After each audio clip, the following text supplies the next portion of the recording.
Al preso número 9 ya no van a confesar. Está rezando en la celda con el cura del penal, porque antes de amanecer la vida le han de quitar, porque mató a su mujer y a un amigo desleal. Dice así al confesar: los maté, sí Señor, y si vuelvo a nacer, yo los vuelvo a matar. Padre, no me arrepiento, ni me da miedo la eternidad. Yo sé que allá en el cielo el Ser Supremo nos juzgará.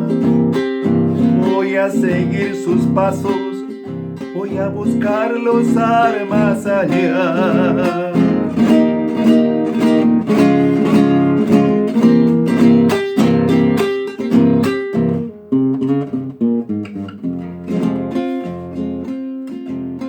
El preso número 9 era un hombre muy cabal.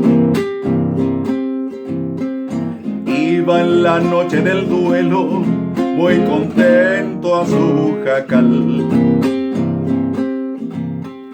pero al mirar a su amor en brazos de su rival, ardió en su pecho el rencor y no se pudo aguantar. Al sonar el clarín se formó el pelotón y rumbo al paredón se oyó al preso decir: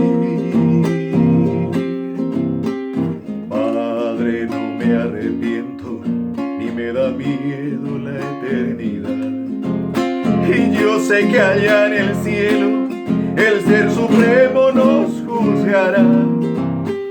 Voy a seguir sus pasos, voy a buscarlos al más allá, al más allá.